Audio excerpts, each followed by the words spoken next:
I didn't notice Arlo's intense staring at first. I was too busy trying to balance a leaking bag of frozen peas, a carton of eggs, and my shifting work satchel while navigating the crowded grocery store aisle. "Arlo, honey, please stay by the cart," I breathed, pushing a stray hair out of my eyes. I felt like a mess.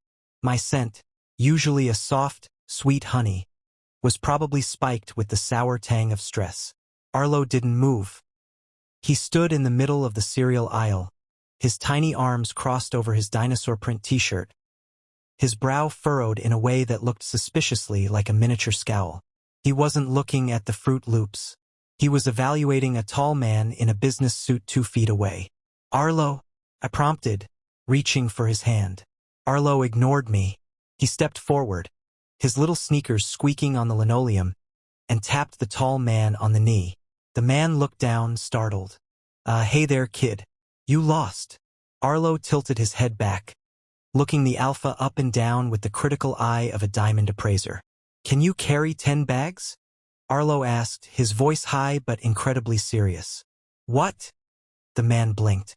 "My daddy's arms get tired," Arlo explained, gesturing vaguely toward me. "And he cries when the eggs break. Are you strong? Do you have a big car?" My face went from pale to bright crimson in a heartbeat. "Arlo, oh my God, I am so sorry." I lunged forward, grabbing him by the shoulders and pulling him back. He's in a phase. He thinks he's in charge of human resources." The alpha laughed awkwardly and hurried away, clearly terrified of a 4-year-old's marriage proposal. "Arlo," I hissed, kneeling so I was at his eye level. "We talked about this. You can't just ask strangers if they have big cars." "But Daddy," he said, his lower lip trembling just a tiny bit, the only sign that he wasn't actually a grown-up yet. "You're tired. Your shoulders go crunch when you sit down. You need a big alpha to help." I softened as I tucked a lock of his dark hair behind his ear. He looked so much like his father, a man I'd walked away from before Arlo was even a heartbeat in my womb, that it sometimes physically pained me to look at him. "You're my strong alpha, remember?" Arlo huffed, a sound that was far too mature for someone who still needed help wiping his face. "I'm too small to reach the top shelf." I checked. "I'm only this many." He held up 4 fingers. I sighed, kissing his forehead. "Let's just get the milk and go home, okay?" We finished our shopping, but I could tell Arlo wasn't finished with his mission. His little head was on a swivel, his eyes darting from alpha to alpha as we stood in the checkout line. He was looking for something specific, something he hadn't found yet. As we walked out into the parking lot, the wind picked up, carrying the scent of the city. Exhaust, rain, and the distant smell of expensive cologne from the high-rise offices across the street. Arlo stopped suddenly, his nose wrinkling. His alpha instincts, though underdeveloped, were clearly picking up on something. "Daddy," he whispered, his voice suddenly very quiet. "What is it, Arlo?" "That one," he pointed. Parked near the exit was a sleek, jet-black motorcycle. Leaning against it was a man dressed in a leather jacket, his helmet tucked under his arm. He was massive, broad-shouldered, with dark, messy hair and an aura of absolute, terrifying stillness. He wasn't just an alpha, he was a power alpha. The kind that made other people move out of their way without saying a word. Arlo didn't hesitate. Before I could drop the groceries to catch him, my 4-year-old son was sprinting across the asphalt. "Arlo, no, stop." But Arlo was already there. He skidded to a halt in front of the giant man on the motorcycle. He didn't look scared.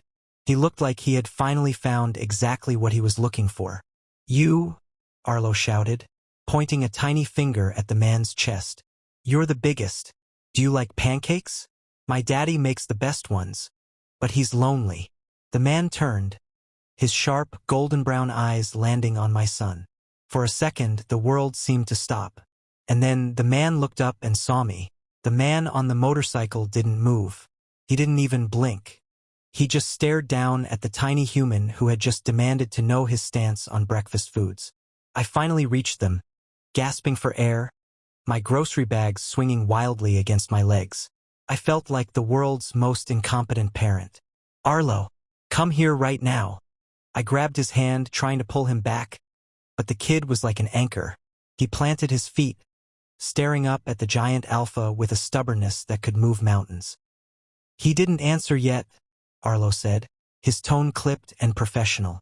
"Are you a power alpha? You smell like a mountain." I felt my face heat up so fast I thought I might actually combust. I turned to the man, my eyes wide with apology.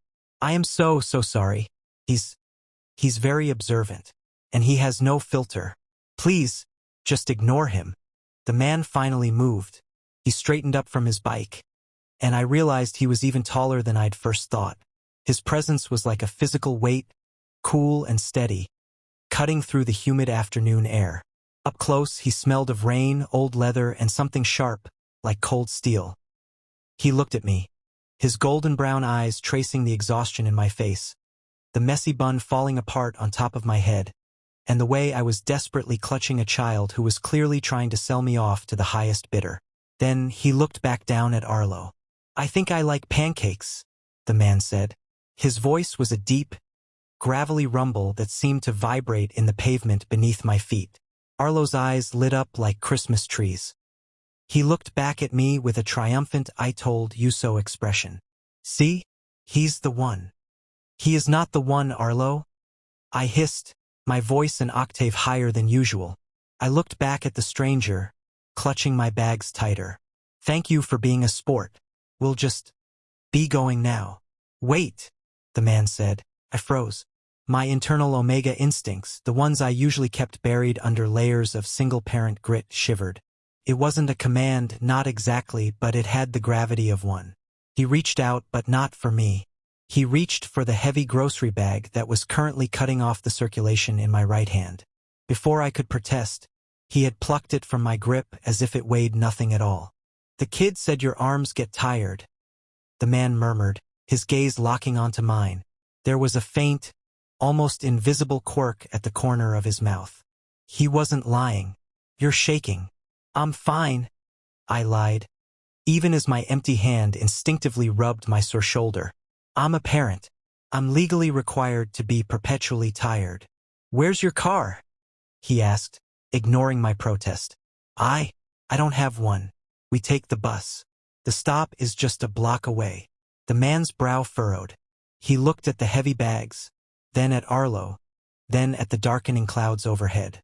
Without a word, he tucked his helmet onto the seat of his bike and took the rest of the bags from my other hand. "I'm Jax," he said, "and the bus isn't coming for another 20 minutes. There's a storm rolling in." "I'm Ray, and you don't have to do this, Mr. Jax," I stammered, feeling completely overwhelmed by his sudden helpfulness.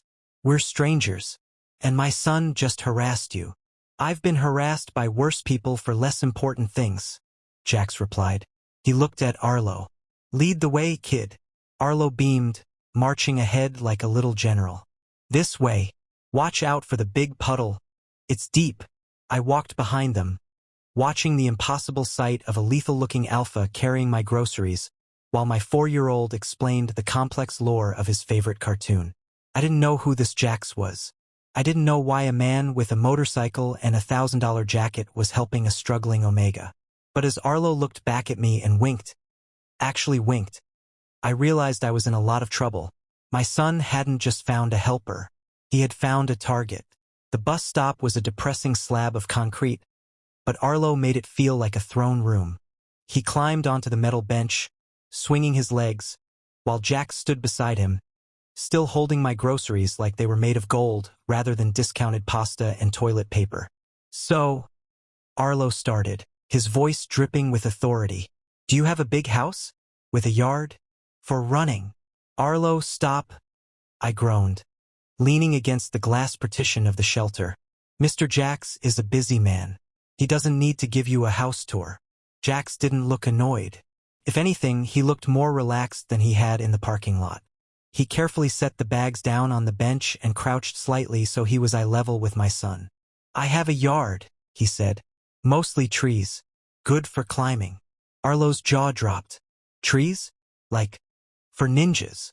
"Exactly, for ninjas," Jax rumbled. I watched them, a strange, warm ache blooming in my chest.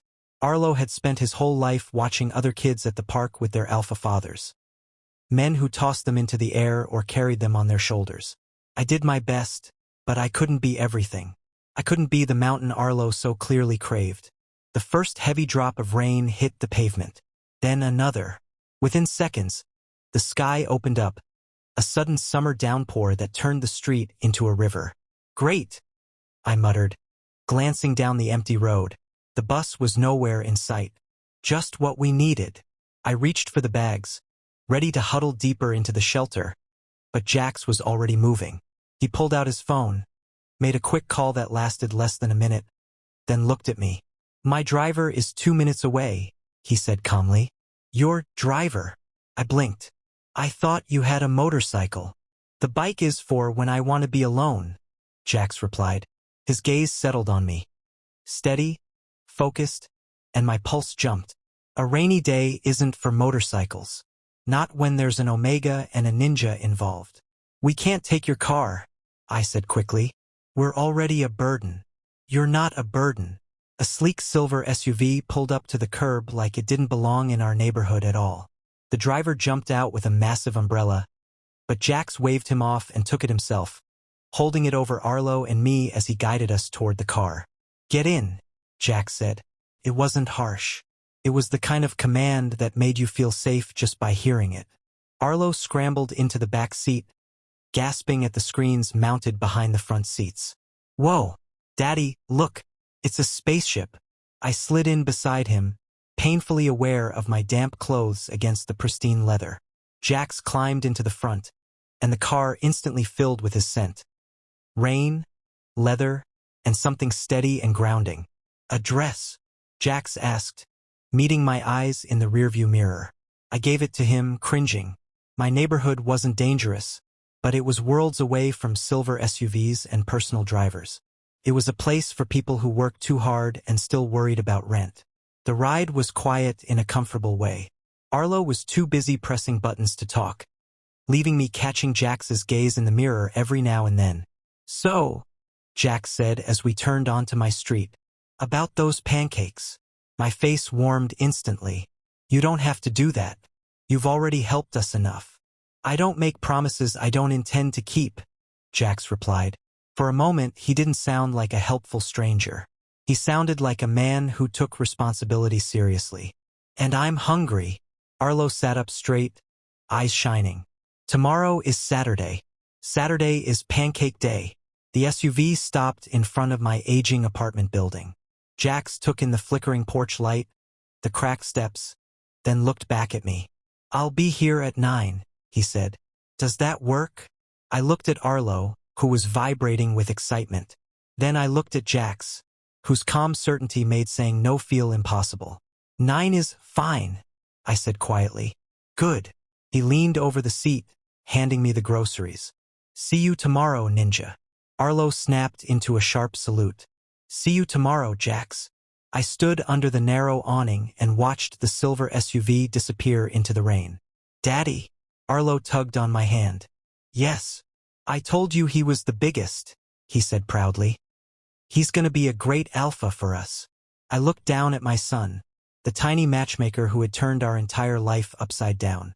Let's get upstairs, I said softly. We have a lot of cleaning to do. I spent the entire night cleaning. I scrubbed the kitchen floor until my back ached and dusted shelves that hadn't seen a cloth in months.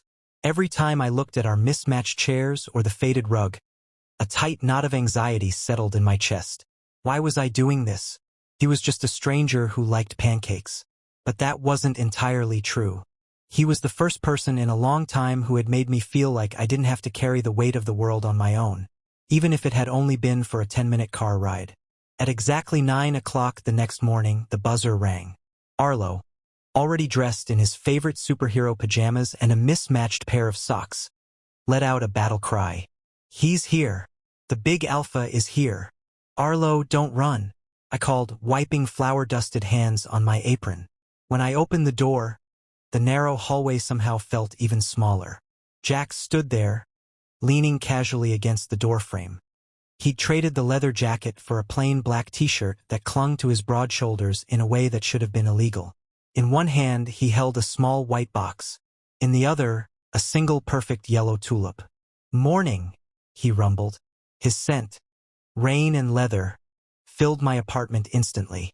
"Hi," I breathed, suddenly aware of my messy hair and worn apron. You're early." "I was hungry," he said, a faint smile tugging at the corner of his mouth. He held out the flower. "For you. And the box is for the ninja." Arlo was already circling his legs like a shark. "Is it donuts? Is it a toy?" Jax crouched down until he was eye level with my son. "It's a high-protein breakfast bar disguised as a chocolate muffin. Don't tell your daddy." Arlo's eyes went wide. "I'm a ninja. I'm good at secrets." I laughed despite myself, the tension in my shoulders finally easing. "Come in. The coffee's on, and the batter's resting." As Jack stepped inside, he didn't look at the cracked ceiling or the aging furniture with judgment. He noticed Arlo's drawings taped crookedly to the fridge, the neatly folded blankets on the couch.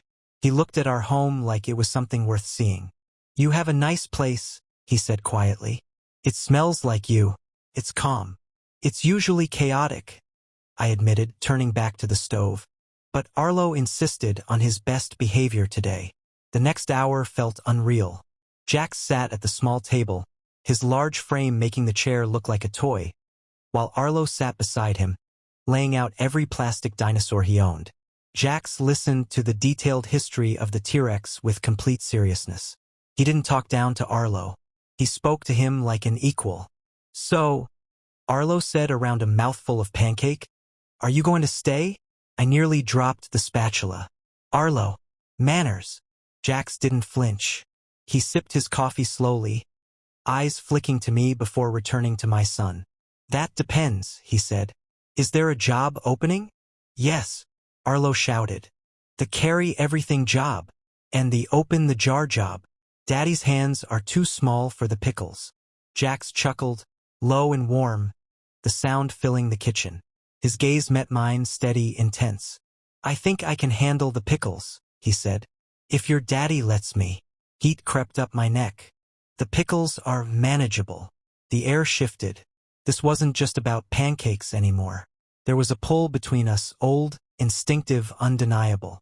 I was an omega who had learned to survive by staying small. And Jax was a power alpha who seemed determined to see me anyway. Then the knock came. It was loud, heavy, aggressive. My heart dropped. "Ray, I know you're in there," a voice barked from the hall. "We need to talk about the late fees and the noise complaints, Mr. Henderson." I stiffened, my hand trembling as I set the spatula down. I should see what he wants." I took a step toward the door, but a large, warm hand caught my wrist. Jax was standing now. He didn't look like the easygoing alpha from the kitchen. He looked like the man from the parking lot. Solid, dangerous, immovable. "Stay here," he said quietly. "Finish the pancakes." "No, he won't," Jax interrupted, his eyes darkening. He looked at Arlo. "Ninja, watch your daddy. I'll be right back." Arlo climbed onto his chair and saluted sharply. "Yes, sir." I watched as Jax opened the door. The landlord started to shout, but the sound died instantly. I couldn't hear what Jax said. I didn't need to. I saw Mr. Henderson's face drain of color, saw him stumble back, nod frantically, and retreat down the hall like he'd seen a ghost. Jax closed the door and turned back to us, perfectly calm. "Now," he said. "Where were we?" I think the Triceratops was about to fight the raptor. I stood there, stunned. For 5 years, I had fought that man alone, and Jax had ended it in 5 seconds. Arlo leaned close to me and whispered loudly, "I told you, Daddy, he's the biggest." The rest of the morning passed in a haze. After the landlord's abrupt disappearance, the apartment felt lighter, as if something heavy had been lifted from the walls themselves. Jax finished his pancakes, listened patiently to 3 more dinosaur stories, and even helped Arlo hunt for a missing Lego under the sofa. But as I washed the last plate, reality began to creep back in. Men like Jax didn't simply wander into the lives of struggling omegas and stay. "Put the towel down. We're going out." I looked up. Jax was leaning against the counter, watching me with that same unsettling focus. Out. I blinked. I still have laundry, and Arlo has a nap. I'm a ninja, Arlo declared loudly. Ninjas don't nap. The laundry can wait, Jax said, calmly taking the towel from my hands and setting it aside. It's a beautiful day, and the ninja tells me he's never been to the city aquarium. Arlo froze. The one with the sharks? The big sharks, he gasped. The biggest, Jax promised. I hesitated. That place is expensive. I can't let you. Ray. He stepped closer, until my back brushed the counter. He didn't touch me, but his presence wrapped around me completely. Hearing my name in his voice, low, steady, almost gentle, made my knees weaken. Stop trying to pay for everything with your pride, he said quietly. Let me do this. For him. I met his eyes and knew I didn't have the strength to refuse. Okay, I whispered. Just let me change. The city aquarium felt unreal. Glass walls rose around us, filled with deep blue light and creatures that looked like they belonged to another world. Arlo was pressed against the shark tank, vibrating with excitement, while Jax and I lingered a few steps behind. You're very good with him, I said softly. Most alphas don't have the patience. Jax watched Arlo carefully. I didn't grow up with much patience, he admitted. My father was a strong alpha. He thought kindness was weakness. I'm sorry, he shrugged. It taught me what not to be. He hesitated, then asked quietly, Did you raise him alone? The question caught me off guard. It wasn't always my choice, I said after a moment. His father didn't want a biological mistake. He wanted his career. Jack stopped walking. He said that. His voice dropped, dangerous and controlled. He only saw the Omega label, I murmured. Jax lifted my chin gently, forcing me to meet his eyes. The touch sent a spark through me. Then he's a fool, Jack said, because I see you, and I know exactly what you're worth. Before I could reply, movement rippled through the crowd. Security guards approached, clearing a path. Mr. Smith, one of them said urgently. We didn't know you were visiting. We would have closed the gallery. I froze. Jax exhaled sharply. I'm here as a guest, he said coldly. Leave us alone.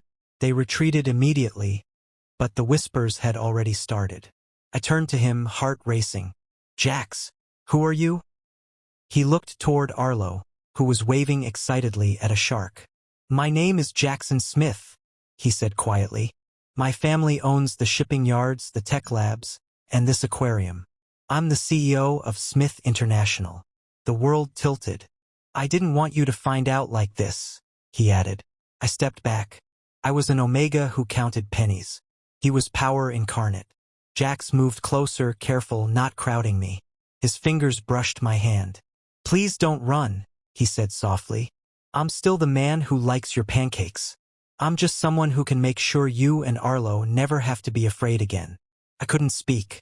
My body trembled. Daddy, Arlo shouted suddenly. The big one is coming. I looked at my son, the tiny matchmaker who had no idea how much he'd just changed our lives. The beautiful blue light of the aquarium didn't feel magical anymore. It felt clinical, like we were specimens in one of Jax's own tanks. The water beyond the glass wasn't serene. It was a barrier, thin and fragile, separating us from things that could swallow us whole. The whispers of the crowd, is that Jackson Smith? It's him, buzzed against my skin like static. I didn't run. My feet were rooted to the spot. My arms locked around Arlo, who was still chattering excitedly about the shark's teeth. My smile felt plastered on, a parent's autopilot function engaging despite the internal sirens. Smith International, the shipping yards, the tech labs, CO. The words were too big. They didn't fit in my cramped apartment, in my budget spreadsheet, in my life. The man who had patiently listened to dinosaur lore and helped hunt for Legos didn't just have a nice motorcycle. He had a fleet. He hadn't just helped with groceries. He'd probably never carried a grocery bag in his life before today. Was this all a fascinating diversion for him? A charity project? Had my son's adorable audacity been nothing more than a novelty for a bored billionaire? I looked at him, Jackson, and the man I'd started to tentatively trust was gone, replaced by a statue of power in a simple t-shirt. The gentle, rumbling voice that had spoken to Arlo as an equal now felt like a carefully deployed tool. "Daddy, look, Jack's got me bitey." Arlo shoved a plush shark into my line of sight, its beady eyes staring blankly. "He's great, baby," I managed, my voice thin. Jax's eyes were on me, watching the shutters fall behind my own. I saw his jaw tighten, the only sign that he'd noticed the cataclysm happening inside me. He took a single, deliberate step closer, his body angling to shield us from the lingering stares of the staff. "Let's get Arlo somewhere quiet," he said. His voice, a low rumble, meant only for me. It wasn't a suggestion. It was a plea wrapped in a command. "Then we talk. Please." He didn't touch me. He held out a hand for Arlo, who took it instantly, swinging their joined hands. "Are we going to see the jellyfish again?" Arlo asked, oblivious. "Not today, Ninja," Jack said, his eyes still locked on mine, ensuring I was following. "We're going home." The ride in the silver SUV was silent. The seats that had felt luxurious now felt like plush imprisonment. The divider was up, granting a hollow privacy. Arlo, high on sugar and excitement, chattered for 5 minutes about Bitey the shark's adventures before his words slurred. His eyelids drooped, and he slumped against my side, asleep. I stroked his hair, the familiar, soft texture my only anchor. Jack sat in the front passenger seat, not looking back. His reflection in the darkened window was a profile of stone. The space between us, filled with Arlo's soft snores, was a canyon. When the SUV glided to a stop outside my building, the cracked concrete and flickering porch light seemed to scream their shabbiness, a glaring contrast to the vehicle idling at the curb. Jax got out and opened my door himself, dismissing the driver with a nod. I gathered Arlo into my arms, his dead weight familiar and comforting. Jax moved as if to take him from me, but I shifted away, a small, defensive motion. His hand fell back to his side. We walked up the steps in silence. At my door, I fumbled for my keys, the sleeping child in my arms making me clumsy. Jax didn't offer to help. He just waited, a large, silent shadow. I got the door open and turned, blocking the entrance. Arlo's head was heavy on my shoulder. "You should go," I said. The words came out quiet but final. He didn't flinch. "I know what you're thinking," he said, his voice so low it was almost lost in the city's hum. "That this was a game, or pity." It wasn't. A bitter laugh caught in my throat. "How could it not be?" I whispered, afraid to wake Arlo, afraid to break completely. "You live on a different planet, Jax. You have everything. You saw a broken thing and decided to fix it for the afternoon. It was a nice story, but we're not a story. We're real." He moved then, one step up, closing the distance so his eyes could bore into mine in the dim hallway light. The raw intensity there made me want to shrink back. "You think I don't have needs?" The question was a rasp, stripped of all its power, leaving only a startling vulnerability. "I spend my life in soundproofed boardrooms and empty penthouses. I have everything that means nothing." Then a 4-year-old general in a dinosaur shirt marches up to me and gives me a mission, purpose, and his father. His gaze swept over my face, my tired eyes, my protective hold on my son. His father looks at me like I'm a person, not a bank account, not a title. Person. For the first time in years I felt needed. Not for my signature, for my hands, to carry groceries, to open jars, to be a mountain for a kid who deserves one. He looked down at Arlo's sleeping face, his expression softening into something that looked like awe. He didn't find a target, Ray. He threw a lifeline to a man drowning in quiet. And I am not letting go. The air left my lungs. All my arguments, all my fears of being a charity case, shriveled in the face of his confession. The billionaire facade was gone. This was just Jax, the man who liked pancakes, the man whose own father thought kindness was weakness. The man who was himself lonely in a crowd of billions. I couldn't speak. My arms tightened around Arlo. Jax saw my crumbling resolve. He didn't push. He took a single step back, giving me space. "I'll be here when you're ready," he said, his voice firm again, but gentle. He reached out then, but not for me. With a touch so careful it was almost reverent. He adjusted the plush shark in Arlo's slack grip, tucking it securely under my son's arm. A tender, fatherly gesture that shattered the last of my defenses. I nodded, a tiny, broken motion, and slipped inside my apartment. The door clicked shut behind me, the sound deafening in the sudden silence. I leaned back against the wood, my heart pounding against Arlo's back. The familiar scent of our home, laundry soap, old books, the faint ghost of this morning's pancakes, wrapped around me. I looked at my sleeping son, his lashes dark against his cheeks. I looked at our worn sofa, the crayon drawings on the fridge, the life I had built with sweat and sheer will. The fear wasn't that he was a billionaire. The terrifying, thrilling truth was that I was starting to believe him. A week passed. The silence from Jax was absolute, and it was louder than any knock on the door. No silver SUV idled at the curb. No text messages buzzed my cheap phone. The single yellow tulip he'd brought, now drooping in a juice glass on the windowsill, was the only evidence he'd ever been here at all. Arlo asked about him once. "When is Jax coming back for more pancakes?" I was scrubbing a stubborn stain on the counter, my shoulders tense. "I don't know, baby.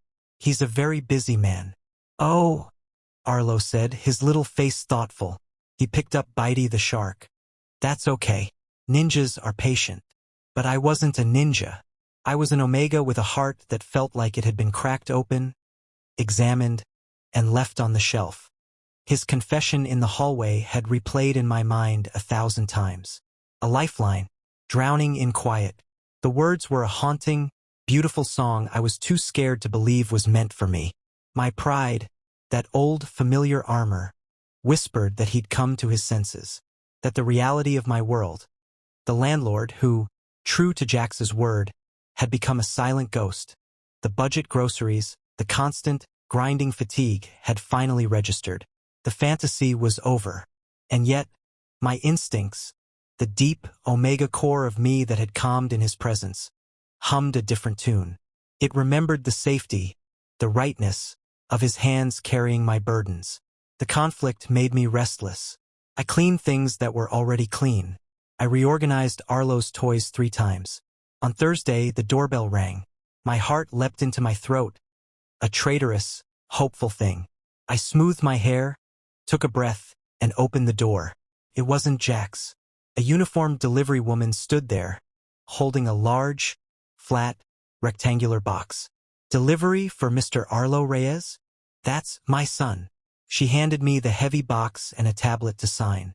There was no return label, just a sleek, embossed logo of a tree. Puzzled, I carried it inside. "Arlo, something for you." He came running, his eyes wide. We opened the box together, pulling back layers of crisp tissue paper. Inside was not a toy. It was a custom-made wooden growth chart, but not a plain one. It was a beautiful, carved tree, its branches stretching up the 6-foot length. A delicate ruler was etched into the trunk. And on one of the lower branches, a small, perfectly carved dinosaur was perched, looking up. Taped to it was a simple typewritten note on thick cream cardstock. "For the ninja, to mark your climb, J." No demands, no pressure, just a quiet, tangible proof that he'd been listening. That he remembered the Trees for Ninjas comment from the bus stop. That he was thinking of Arlo's future. Arlo traced the carved dinosaur with a reverent finger. "He remembered the trees," he whispered, as if it were a sacred secret. I felt the first crack in my resolve. Then, on Friday, the second delivery came. A smaller box. This one was for me. My hands shook as I opened it. Nestled inside was a book. Not new. A first edition of a classic fantasy novel I'd mentioned in passing at the aquarium, when we'd passed a poster for a movie adaptation. I'd sighed and said, "I wore out my paperback copy of that in high school." This copy was old, the spine carefully restored, the pages gilt-edged. It smelled of vanilla and aged paper. The note inside the cover was in the same type, but the message was different. For Ray, so you can visit other worlds when this one is too heavy. J. He hadn't sent jewels or clothes or anything that screamed of his wealth. He'd sent a piece of my own past, lovingly preserved. He'd sent a promise of escape, of understanding. He'd been listening to me, too. I sank onto the sofa, the book held to my chest. This wasn't the pursuit of a powerful alpha claiming a prize. This was the careful, patient courtship of a man who saw the specifics of us. He wasn't trying to buy our affection. He was trying to speak our language. The fear didn't vanish. It was still there, a cold knot in my stomach, but it was now entwined with a fragile, blooming hope. That night, after I put Arlo to bed, I stood in the quiet living room. The growth chart leaned against the wall, waiting to be mounted. The book sat on my nightstand. The tulip's last petals fell onto the windowsill.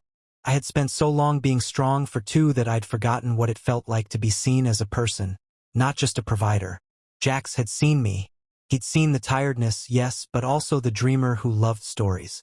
He'd seen Arlo not as a burden, but as a tiny warrior. My phone felt heavy in my hand. I pulled up a new message screen.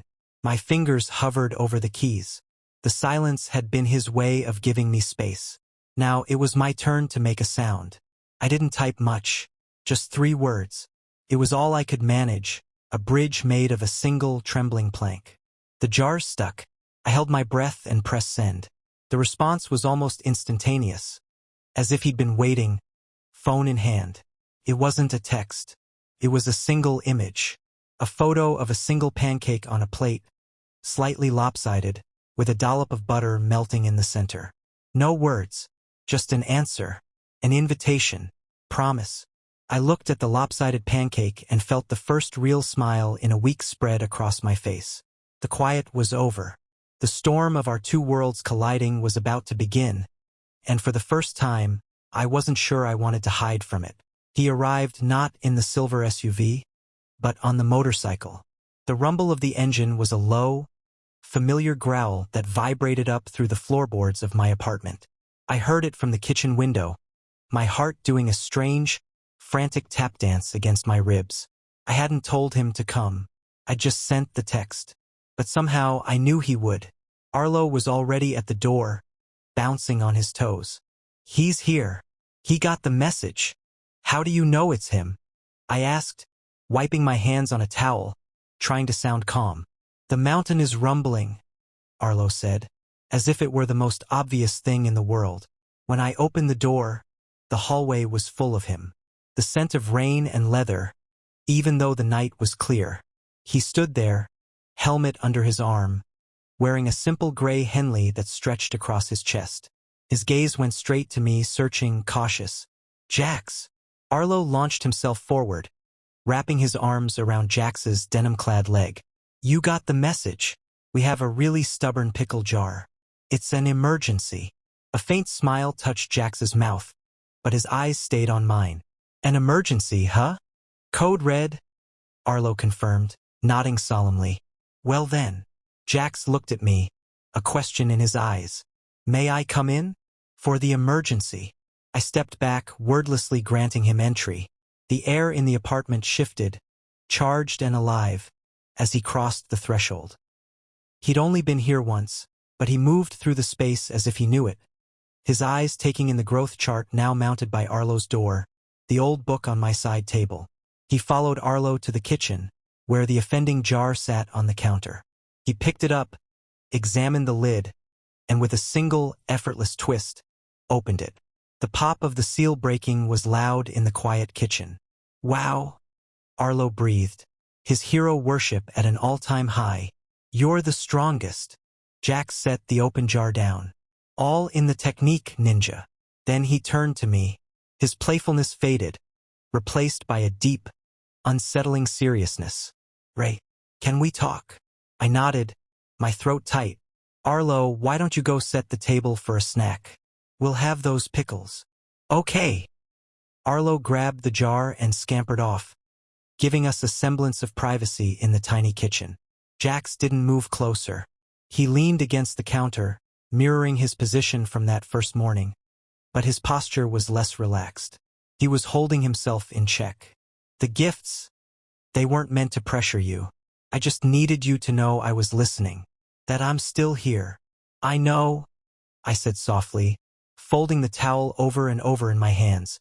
They were perfect. Thank you.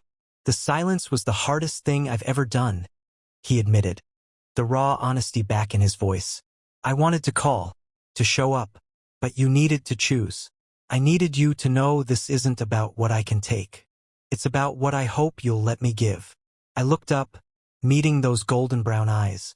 The fear was still there, a cold whisper, but his words warmed me from the inside out. It's terrifying, I whispered. Your world, it's not just big cars and aquariums, Jax. It's a world that eats people like me for breakfast. People who count coupons and worry about rent. I don't know how to live in it. He pushed off the counter then, closing the distance between us in 2 strides. He didn't touch me, but his nearness was a physical heat. You won't be living in my world, Ray. Don't you see that? I want to live in yours. The one with Pancake Saturdays and dinosaur battles. I want to build a new world with you. One where you never have to be afraid of a landlord or a broken jar again. Where Arlo has every tree to climb. His words painted a picture so beautiful it hurt. It sounds like a fantasy. Then let me prove it's not. He finally reached out, his fingers gently brushing a stray strand of hair from my cheek. The touch was electric. Let me take you out. Not to an aquarium I own. Somewhere neutral. Just you and me. Let me court you properly, Ray. Not as Jackson Smith, CEO. As Jax. The man who is utterly, completely captivated by you and your son. My resistance crumbled. The wall I'd built, brick by painful brick over 5 lonely years, dissolved under the warmth of his touch and the sincerity in his eyes. He wasn't asking for everything. He was asking for a chance. Okay. I breathed, the word feeling like a leap off a cliff. Okay. Just you and me. The relief that washed over his face was profound. It smoothed the tension from his brow, softened the hard line of his mouth. He looked younger. He looked hopeful. Saturday, he said, his thumb stroking my cheekbone once, softly, before he let his hand fall away. I'll pick you up at 7. Arlo, he raised his voice slightly. I need your professional opinion as head of security. Arlo appeared in the doorway, a pickle spear in hand. Yes, sir. I'm taking your daddy out on Saturday night. I need you to vet the babysitter. Can you handle that? Arlo's chest puffed out. I will interrogate them thoroughly. Do they know ninja moves? That will be your first question, Jax said gravely. He looked back at me, and the smile he gave me then was not the smile of a billionaire or a power alpha. It was the bright, unguarded smile of a man who had just been given a precious gift. Until Saturday. He left as quietly as he came, the rumble of his motorcycle fading into the city's heartbeat. I stood in the kitchen, the ghost of his touch on my skin, the scent of him lingering in the air. Daddy, Arlo asked, crunching his pickle. You're smiling. I was. For the first time in a very long time, the fear was no longer the loudest thing in the room. It was drowned out by the sound of my own hopeful heart, beating a frantic, joyous rhythm against my ribs. The storm wasn't coming to sweep us away. We were walking right into its eye, hand in hand. The babysitter, a gentle beta woman named Mara who thankfully knew 3 whole ninja moves, arrived at 10 to 7. Arlo gave her a stern, pickle-scented briefing on the rules of the fortress before finally granting her provisional approval with a solemn handshake. I was a nervous wreck. I tried on 4 different outfits, settling finally on a simple dark green button-down and my 1 pair of trousers without a worn knee. My usual honey and stress scent was spiked with a new, sharp note. Fear, and something else. Anticipation. When the knock came, it wasn't loud. It was firm, certain. I took a deep breath, squeezed Arlo's shoulder, and opened the door. Jack stood there, and my breath caught. He wasn't in leather or a t-shirt. He wore a dark jacket over a charcoal sweater, tailored trousers. He looked breathtakingly handsome, but it was the look in his eyes that undid me. They weren't the eyes of a CEO surveying an asset. They were warm, intent, fixed only on me, filled with an appreciation that made heat bloom under my skin. "Hi," he said softly. "Hi." I breathed back. He offered his arm. Not his hand, his arm. A gesture both old-fashioned and deeply alpha. I slipped my hand into the crook of his elbow, feeling the solid muscle beneath the fine wool, and let him guide me down the stairs. The silver SUV was waiting, but this time, there was no driver. Jax held the passenger door open for me before walking around to the driver's side. "I thought you had a driver," I said as he pulled smoothly into the evening traffic. "I do," he said, "but tonight, it's just me." He didn't take me to a glittering, impossible restaurant in the financial district. Instead, he drove us to a quieter, charming part of the city, to a small, family-owned Italian place tucked down a cobblestone lane. It was warm, intimate, and smelled of garlic and fresh bread. It was normal, wonderful.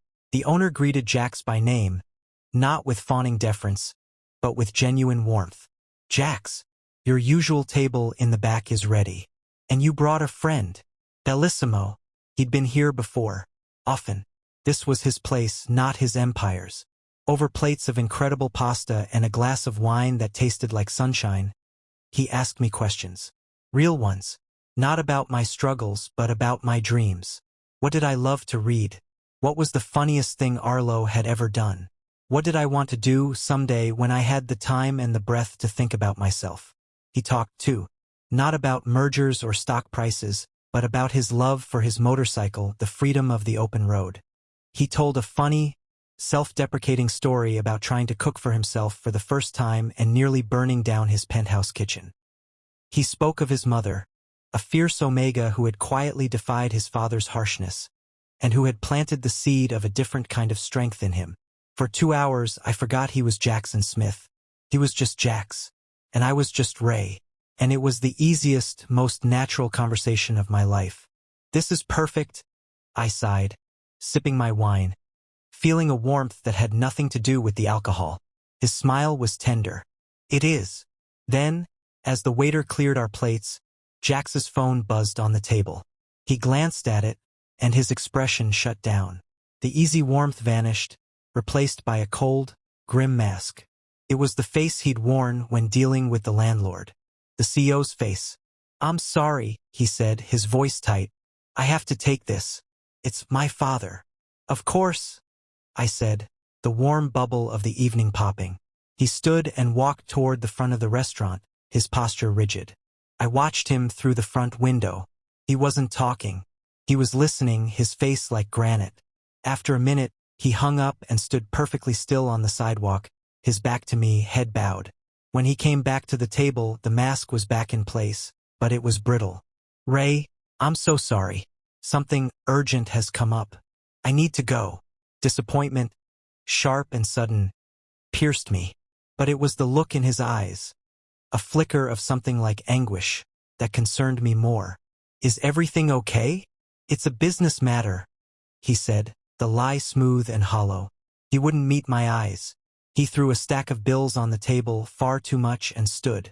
"My driver will take you home. He's just outside." "Jax, wait." But he was already striding for the door. I scrambled after him, confusion and hurt churning in my gut. The warm, perfect night had shattered. A different SUV, a black one with tinted windows, was idling at the curb. A driver held the door open. Jax stopped before getting into the passenger seat.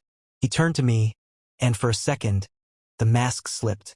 I saw the conflict, the frustration, the pain. "I'll explain," he said, the words rushed. "Please, just let the driver take you home. Be safe." Then he was inside, and the car pulled away, disappearing into the night. I stood on the sidewalk, feeling foolish and cold in my nice shirt. The driver cleared his throat. "Sir." Numbly, I got into the back of the luxurious car. It smelled of lemon polish and wealth. As we drove through the glittering city, away from the cozy restaurant, the truth settled over me like a frost. This was the reality. The urgent calls, the separate cars, the parts of his life I wasn't allowed into, the parts that could yank him away from me in an instant. He'd let me glimpse the man, but the empire had just reasserted its claim. And empires didn't share. The driver saw me to my door. Arlo was asleep. Mara reported a perfect evening. I paid her, thanked her, and then I was alone. I changed out of the clothes, the fabric that had felt so hopeful now feeling like a costume. I picked up the book he'd given me, running my fingers over the gilt edges. The gesture had felt so personal hours ago. Now, it felt like another artifact from a world I couldn't touch. The phone on my nightstand lit up. A text from Jax. I am so sorry. It was unavoidable. Can I see you tomorrow? I need to explain. The hope in his words was a tiny, fragile flame. But the memory of his shuttered face, the cold efficiency of his exit, was a bucket of ice water. I didn't know how to reply. The man who opened pickle jars and loved Pancake Saturdays felt like a dream. The man who left in a black SUV felt like the cold, hard truth. I was falling for Jax, but I was terrified of Jackson Smith. And I didn't know if they could ever truly be the same person. I set the phone down without replying, the silence my only answer. The gilded cage of his world hadn't swallowed me whole. It had just shown me its bars. And for the first time, I wondered if the man inside it was as trapped as I would be. The silence lasted until Saturday morning. I didn't reply to his text. He didn't send another. The unspoken space between us stretched, thin and tense, filled with the memory of his abrupt exit and the cold ride home. The book on my nightstand seemed to watch me, a monument to a connection that might have already shattered. Arlo padded into my room at dawn, Bitey the shark tucked under his arm. He climbed onto the bed and studied my face with the terrifying perception of a 4-year-old. "You're thinking about Jax," he stated. "Yeah," I admitted, my voice rough with sleeplessness. "Is he still your alpha?" The question was so simple, so profound. "I don't know, baby. I think he is," Arlo said with absolute faith. "He just got lost, like in the supermarket. But we can find him." Before I could answer, a familiar, low rumble echoed up from the street. Not the aggressive purr of a sports car or the silent glide of the SUV. It was the distinctive, grumbling idle of a motorcycle. My heart stuttered. Arlo scrambled off the bed and ran to the window. "He's here. And he has stuff." Curiosity pulled me to the window. Parked below was the black motorcycle, and Jax, in his leather jacket, was unloading it. Not with the efficient grace of a CEO, but with the slightly awkward determination of a man on a mission. He had 2 large, reusable grocery bags in one hand and a small, awkwardly tied bouquet of wildflowers in the other. He wasn't in a suit. He wasn't sending a driver. He was just Jax. At 8 o'clock on a Saturday morning, standing on my cracked sidewalk looking up. He saw us in the window. He didn't wave. He just held up the flowers and the bags. A silent, vulnerable offering. "He brought the stuff for Pancake Day," Arlo whispered, as if it were a sacred ritual. The ice around my heart cracked. He wasn't hiding in his tower. He'd come back to our place, to pancakes. To us. "Go let him in, ninja," I said softly. Arlo shot out of the room like a rocket. I took a deep breath, ran a hand through my sleep-mussed hair, and followed. By the time I reached the living room, Jax was inside. He'd set the groceries on the kitchen counter and was handing the wildflowers, dandelions, clover, and a few drooping daisies, clearly picked from some patch of city grass, to a beaming Arlo. "For the table," Jax said, his voice gravelly. He finally looked at me, and the exhaustion and regret in his eyes were a physical blow. "I'm sorry. For leaving. For the way I left. There are no excuses good enough." Arlo, sensing the grown-up talk, wisely scampered to put the flowers in water. "You said you'd explain," I said, leaning against the doorframe, arms crossed, not to push him away, but to hold myself together. He nodded, shoving his hands in his jacket pockets. "The call. It was my father. Not a business emergency. Personal one. He had a minor heart episode. They were at the charity gala. It was chaos, press everywhere. My security team just extracted him. In that world, a Smith having a public health crisis isn't a family matter. It's a corporate one. It's a fire to put out. I had to go, Ray. But the way I handled it, panicked. I saw his face, and I switched back into that cold mode. The mode that deals with crises and keeps the vultures away. I treated you like a problem to be managed, not a person to be respected. I am so sorry. He looked around our kitchen, his gaze lingering on the growth chart, the fridge drawings. I got in the car, and all I could think was that I'd just become everything I hate, everything I've been running from on that motorcycle. The man who walks away when things get messy. The man my father raised. He took a step closer, the scent of leather and night air and pure, aching sincerity filling the space between us. I drove all night, just drove. Then I stopped, and I realized I didn't want to run from something. I want to run to something, to here, to this. He gestured to the grocery bags. I bought the mix, and the syrup, and the good butter. I don't know if it's enough. I don't know if I can ever fully separate the CEO from the man who loves you. That world will always have its claws in me. But I can promise you this. I will always fight my way back to this kitchen. I will always choose the Pancake Saturday over the board meeting. I will spend the rest of my life proving that you and Arlo are the only legacy I care about. Tears blurred my vision. He wasn't offering a perfect solution. He was offering a messy, real, dedicated choice. He was admitting his flaws, his divided self, and choosing us anyway. I uncrossed my arms. The good butter, huh? A faint, hopeful smile touched his lips. Only the best. You know, I said, walking slowly toward him.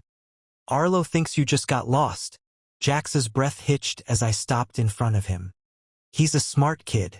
We can help you find your way back, I whispered. Whenever you get lost. If you want us to. The sound that left him was half a sob, half a sigh of profound relief. He reached for me, his large hands framing my face, his thumbs brushing away the tears that had escaped. More than anything, then he kissed me. It was nothing like the frantic, passionate kiss I might have imagined. It was slow, tender, a sealing of a promise, a homecoming. A crash came from the living room, followed by a cheerful, "I'm okay." We broke apart, laughing, the last of the tension dissolving into the warm, sunny morning. "Come on," I said, taking his hand and pulling him toward the kitchen. "You're on batter duty, and the ninja is in charge of syrup distribution." As Jax shrugged off his jacket and started measuring mix, as Arlo climbed onto a chair to supervise, the familiar scent of pancakes and coffee began to weave through the apartment. It blended with the scent of wildflowers and leather, of hope and hard-won peace. It wasn't a perfect fairy tale ending. It was better. It was a Saturday morning. It was a choice renewed every day. It was the three of us in our small, messy kitchen, building a world of our own, one pancake at a time.